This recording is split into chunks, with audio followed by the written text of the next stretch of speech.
Rising India news 24।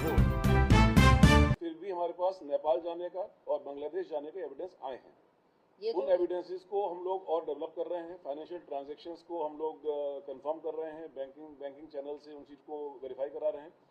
कुल मिलाकर के बात यह है कि इस बारे में शासन का, माननीय मुख्यमंत्री जी का बड़ा स्पष्ट निर्देश भी है और इसमें किसी भी तरह की कोई भी जीरो टॉलरेंस की नीति है। जो भी आदमी इसमें इन्वॉल्व हैं, किसी भी स्तर पर इन्वॉल्व हैं, उनके खिलाफ कठोर कार्रवाई हो रही है, साक्ष्य बेस्ड, और आगे भी होती रहेगी। एक एक करके हाँ, जो अगर देखिए मैं हाँ बताइए।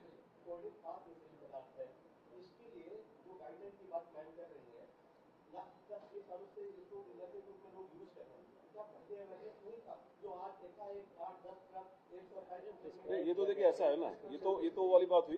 अगर इस जो ड्रग जो है वो अपने आप में एक उसका जो मिसयूज है, जो उसका अवैध रूप से जो इलीगल डाइवर्जन है, दैट इज क्रिमिनल। जो इस विषय में 2023-24 में भी एफएसडीए और एसटीएफ द्वारा संयुक्त रूप से कार्रवाई किया था, जिसमें ये फेंसिडिल सिरप पे खूब कार्रवाइयां हुआ था।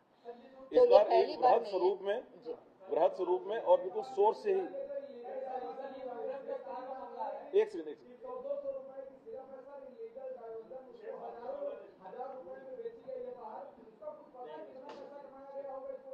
देखिए ऐसा है ना, ये वही चीजों को हम लोग अभी, इसीलिए मैं आपसे कह रहा हूँ कि मीडिया में, खासतौर से सोशल मीडिया में बिना साक्ष्य के और बिना तथ्यों के कई बार कुछ चीजें आ जाती हैं। हम लोग जब कोर्ट में प्रस्तुत करते हैं या एफएसडीए कोर्ट में प्रस्तुत करता है, तो we have to have the financial investigation के एविडेंसेस कि किस बैंकिंग चैनल से या अदरवाइज वो मनी का ट्रांजैक्शन हुआ है। वो सब ट्रांजैक्शंस को वेरीफाई करते हुए ही ये नाम सामने आए हैं।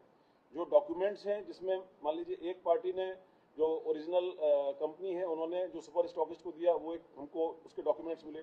उनसे जब कंफर्म किया गया तो उन्होंने कुछ डॉक्यूमेंट्स दिखाए जिनको वेरीफाई किया गया कि भाई जो आगे वाली चेन है, उस चेन में उन्होंने उसका प्रॉपर उपयोग किया या इलीगली डाइवर्ट किया।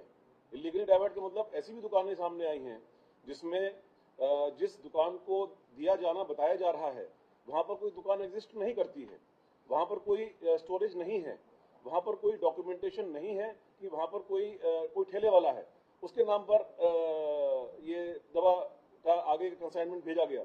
तो मीनिंग देयर बाई कि जो ये मेन लोग हैं, ये इसको इलीगली डाइवर्ट कहीं और कर रहे थे और उस चैनल से, उसी जहां पर डाइवर्ट कर रहे थे, वहां से पैसा आ रहा था, पेपर पर इनको दिखा रहे थे। तो ये एक पेन स्टेकिंग प्रक्रिया है। Evidence collection is a painstaking process.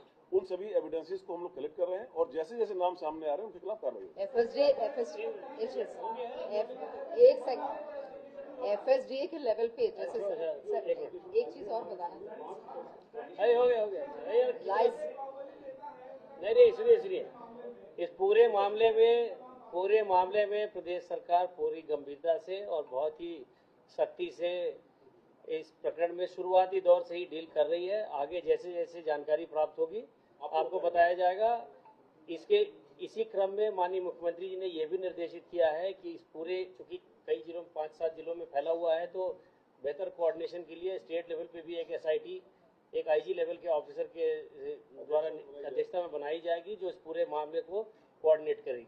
बहुत सारे तो इसमें जैसे ही कोई और नहीं पुलिस के एफएसडीए के लोग रहेंगे, वो एफएसडीए के लोग भी रहेंगे, पुलिस के अधिकारी भी रहेंगे।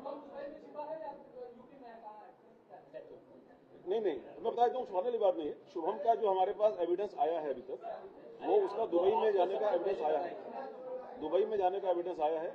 लेकिन ड्रग्स के मामले में जो अंतर्राष्ट्रीय हमारी संधियां हैं वो बहुत सख्त हैं। तो जो एविडेंस हमारे पास है उसके आधार पर हम प्रत्यारोपण भी करेंगे और भी कार्रवाई भी करेंगे।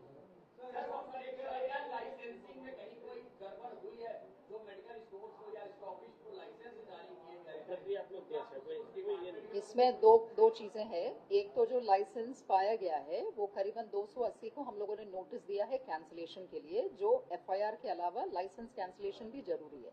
मगर वो ड्रग एक्ट के तहत नोटिस देके और स्पीकिंग ऑर्डर से खारिज होना होता है, तो वो प्रक्रिया भी चल रही है, सभी को नोटिस दिया, कैंसलेशन होगा। विभागीय अधिकारियां कुछ लोगों ने अच्छा भी कार्रवाई किया है और कहीं पे जो लापरवाही या संलिप्तता अगर पाया गया है वो भी घटा है और माननीय मुख्यमंत्री जी की तरफ से उस पर भी कार्रवाई। विभागीय मंत्री जी को सारा चीज प्रस्तुत किया जाएगा। जी